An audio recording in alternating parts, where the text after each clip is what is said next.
Hey friends, thanks for watching. This video is going to be detailing a leopard wood display cabinet that I made. It has dovetails.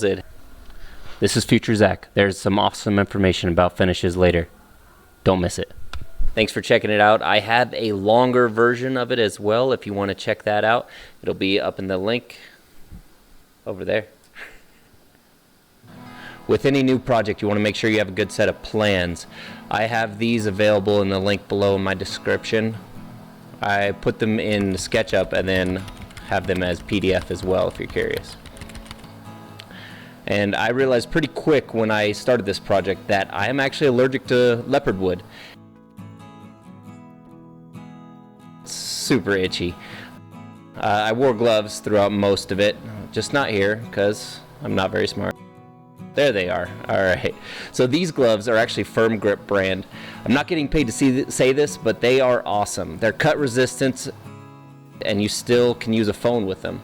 The best part is they're snug, but not so snug that they're tight. Here I'm working on the center pieces. I basically am just doing a very shallow mortise and tenon joinery because it is strong and clean. For the tenon, I cut away most of the material on the table, then clean it up with a chisel.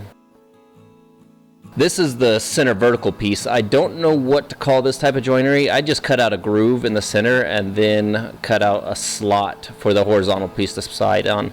Sorry I didn't get all of this recorded, but as you can see from this awesome little animation here, how they actually slide together. I made sure that there was good shoulder on both pieces so that they locked in nice and tight. So tight, in fact, I needed to use my workbench clamp to push them together. This is one downside of working with wood as hard as leopard wood. Since there's no give to the wood, your joinery will go from extremely loose to extremely tight real quick. Since the center pieces won't be accessible after the pieces assemble, I took this opportunity to round over the front edges and of course sand it down. This made the finish sanding after it was all assembled a lot easier. Now I'm finally jumping into making the outside box. I saved this for after I made the inside so I could make slight adjustments to my measurements. Believe it or not, I started getting better at woodworking when I stopped using a tape measure as much. I know that sounds crazy, but it is better to use measurements taken directly off of the connecting pieces because in reality, that 1 inch isn't always 1 inch. Once I had the panels glued up, I trimmed them down to the right length. I always glue them up larger than I need and then trim down to size afterwards. This was my first large project that I used dovetails on. If I had to do this all over, I definitely would have practiced dovetails a lot more on a softer wood before I jumped in. However, that clear tool that you just saw in my hand was amazing. Without it, my dovetails would have been horrible. I'll throw a link for it down in the description below in case anybody's curious. I also highly recommend getting a good fret saw. It made a huge difference when it came to reducing the amount of chisel work needed.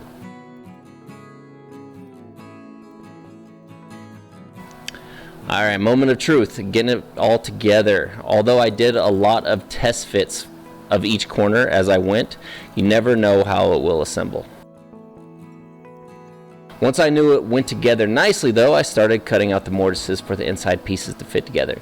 The best advice I can give you for this is take your time. I have tried and failed so many times before to take out a lot of material one pass. I always end up ripping out large chunks and having to start over. Since leopard wood is so expensive, I wasn't about to take any chances here. As you can see here, I didn't start on my line either. I set it in slightly so that I could take out most of the material first and then come back to clean the edges up and bring it out to the size needed. I used a large chisel to hammer down into the grain because it doesn't cut too deeply with each hit, and then a small chisel back to clean it up and bring it down to the depth. As you can see, I'm constantly checking the depth as well. This is a shallow mortise. I never wanted to go all the way through, and that would really suck if I accidentally punched all the way through and had to start over for this big piece. That one piece I'm working on right there probably cost me, in just the material, probably about $300. Leopard wood was expensive. Forget exactly. I think maybe $30 a board foot, something like that.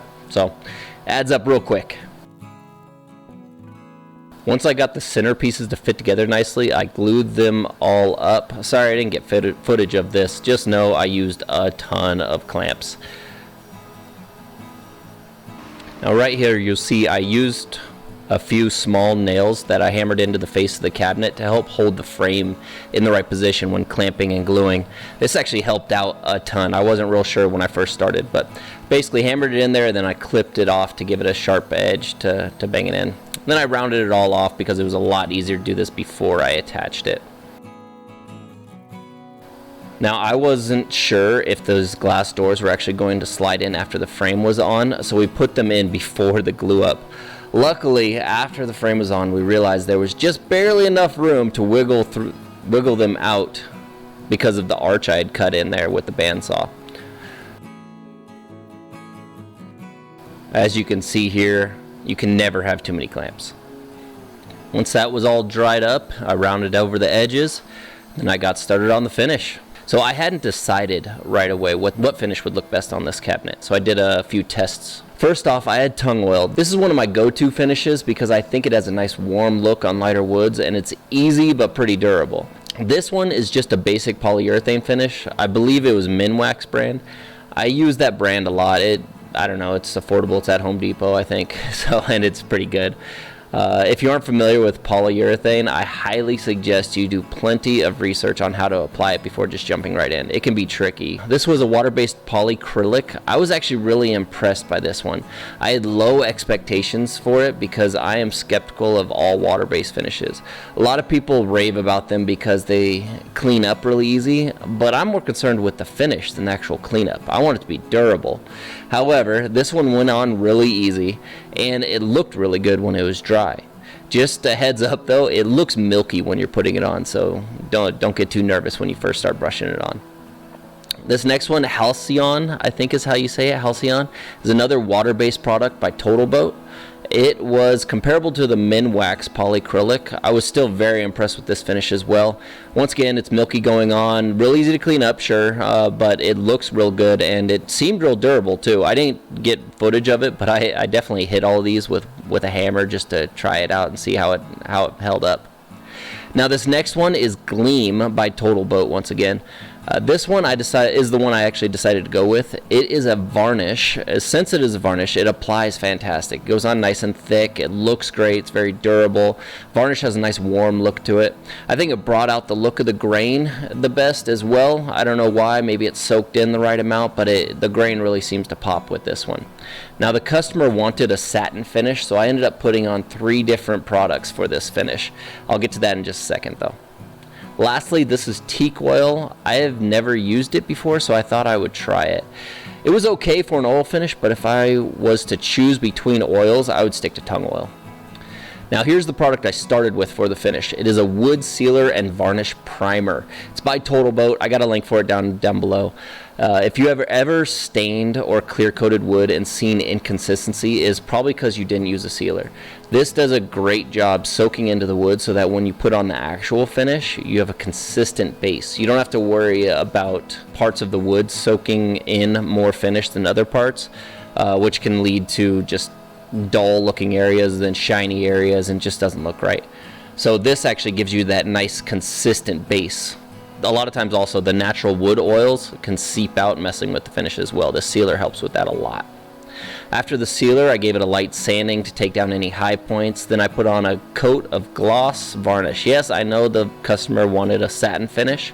However, a lot of people don't realize that satin clear coats are not as strong as a gloss finish. So after the gloss, I sanded it again and prepped it for the final satin finish. So some people are amazing at brushing on a perfect smooth finish. I am not one of those people. So I set up a tent in my garage which acted as a paint booth. Then I used an air gun for the final coat. Make sure if you do this though, you thin it out some so your gun can spray it out evenly. Also, as you will see here, there is a lot of fumes, so wear a good mask and goggles since using a spray gun puts on a thinner coat. I ended up needing 2 coats of this before I called it good.